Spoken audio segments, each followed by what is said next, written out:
Today, we're really getting into something complex, the incredibly layered history of religious conversion in India. We're talking Hinduism's ancient roots, its huge impact, but also how it encountered, well, other major forces. Our mission really is to understand how European colonists and Christian missionaries, but also earlier Islamic expansions, interacted with Hindu society, how they triggered changes, sometimes, major confrontations. We want to unpack the different ways conversion happens, sometimes voluntary, sometimes pretty aggressive, even forced, and what that all means today. Okay, let's unpack this. Absolutely. And it's crucial right off the bat to say conversion wasn't just one thing. It was a whole spectrum. You had people genuinely drawn to a new faith spiritually, but you also had, well, very aggressive missionary work, and in some cases, outright forced conversions under certain regimes, different methods, different impacts. Okay, so let's start with maybe the first big European wave, the Portuguese. Vasco da Gama landing in Calicut, 1498, that seems like a major turning point. It really was. It wasn't just about trade routes opening up. It kind of opened the floodgates, as you say, to a new kind of colonial presence, one deeply tied to religion. And the Portuguese way was quite specific, wasn't it? This mix of commerce and very forceful religious aims. Exactly. They often fuse their business interests with these really quite aggressive religious missions. Which brings us to the Goa Inquisition starting around 1560. That sounds pretty intense. Oh, it was. And it wasn't just about, putting up churches. It was systematic. We're talking destroying Hindu temples, large-scale forced conversions. Who are they targeting mainly? Primarily Hindus, yes, but also Jewish communities, and interestingly, even Christians who had converted but were suspected of secretly practicing their old faiths. New Christians, they were sometimes called. So the methods were strict. Extremely. Public Hindu ceremonies were banned. Priests. They were often banished or forced to convert. Sacred texts were burned. Lots of social restrictions, too, all designed to pressure people towards Catholicism. Wow, that's quite a heavy hand. It was. But what's fascinating, and you see this throughout history, is how culture adapts even under pressure. Despite that really aggressive approach, you still ended up with this significant Christian community in Goa. And over time, they developed unique traditions, blending Catholic practices with local Goan customs. Shows how resilient local culture can be. Can you give an example of that blending? What would that look like? Sure. Think about local festivals for Catholic saints. Sometimes they incorporate elements, like processions or music, that feel quite similar to Hindu temple festivals. Or certain wedding customs, like specific garments or rituals, might echo older Hindu traditions even within a Catholic ceremony. It's about integrating, not just replacing. That makes sense. It's rarely a clean break, is it? People find ways to carry their heritage forward. Precisely. It shows this human tendency to synthesize, to weave the new into the familiar. So that was the Portuguese model, kind of brute force in many ways. But later on, different Europeans arrived with different ideas, right? Jesuits, Protestants. Here's where it gets really interesting, the contrast in strategies. Yes, a very different approach compared to that earlier Portuguese model. More, let's say, nuanced. Like Roberto de Nobili, the 17th century Jesuit. His approach sounds almost radical for the time. It really was quite surprising. He adopted the look and lifestyle of a Hindu holy man, a sannyasi. Saffron robes, living simply. Exactly. He learned Sanskrit and Tamil, studied Hindu scriptures deeply. He even tried to frame Christian ideas in familiar Hindu terms, calling Christianity a kind of fifth Veda. A fifth Veda, wow. Trying to appeal to Brahmins, the high castes. That was the idea, this inculturation, as it was called, adapting the message to the local culture. He wanted to convince the elites that Christianity wasn't inherently foreign, that it could be compatible with Indian traditions. I bet that caused some ripples back in the church. Oh, absolutely. Very controversial. But his experiment, successful or not in the long run, showed a different way some missionaries were thinking. Adapt and integrate rather than just confront. And then you had Protestants like Bartholomew Sigenbalg a bit later. Right, the first Protestant missionary in India, early 18th century. His approach was different again, much more scholarly, perhaps. He focused on translation, famously translating the Bible into Tamil. He engaged in dialogues with local scholars. It was more about intellectual engagement, textual study. So it really drives home that point, doesn't it? There wasn't one single missionary strategy. It was this whole range of methods trying to connect with different parts of Indian society. Exactly. From force to cultural adaptation to intellectual debate. Which leads us to the British era, when the East India Company, and later the Crown, consolidated power in the 18th and 19th centuries. That must have changed the game again for evangelism. It certainly did.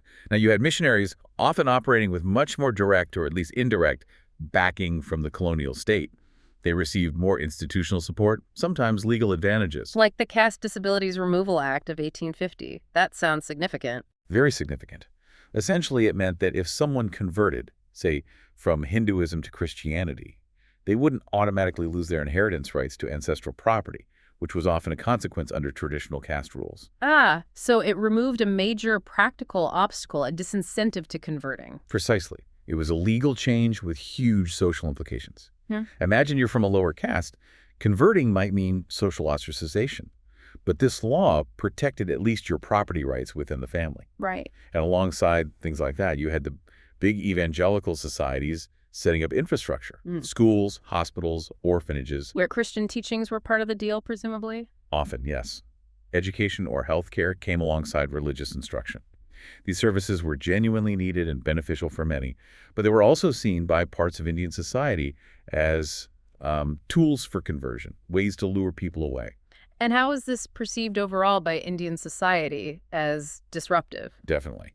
Many saw these efforts as direct attacks on the traditional social fabric, particularly the caste system, and on Hindu religious practice itself. So who was converting and why?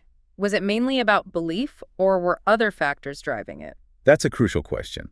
While spiritual conviction was surely a factor for some, a major draw, particularly for marginalized groups like Dalits, formerly called untouchables in various tribal communities, was the prospect of escaping the rigid, often oppressive Hindu caste system. So Christianity offered a path to dignity, equality, education.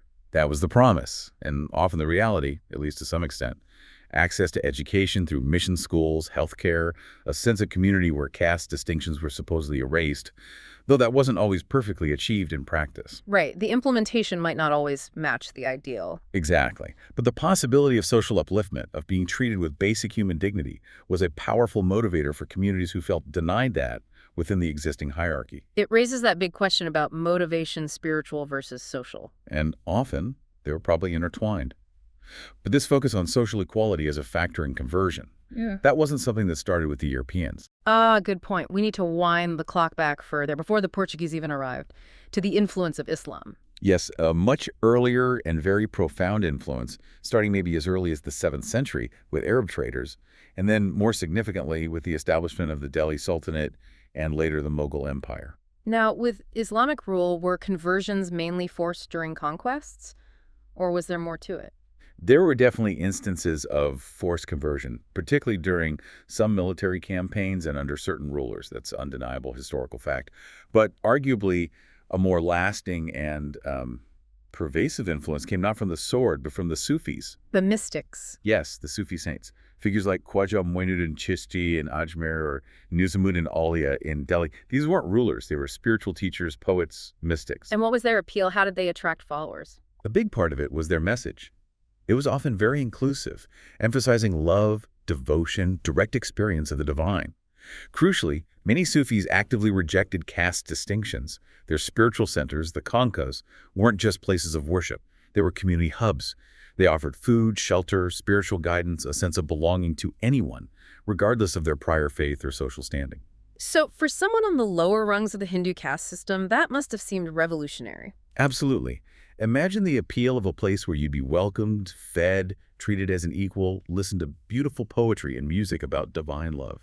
It's no surprise that many low-caste Hindus, and also groups outside the mainstream caste system like tribal communities, were drawn to Islam through Sufism. So it wasn't necessarily about coercion, but about seeking social justice, equality, a different kind of spiritual path? For many, yes. Islam, particularly through this Sufi interpretation, was perceived as a pathway to social upliftment, to spiritual egalitarianism.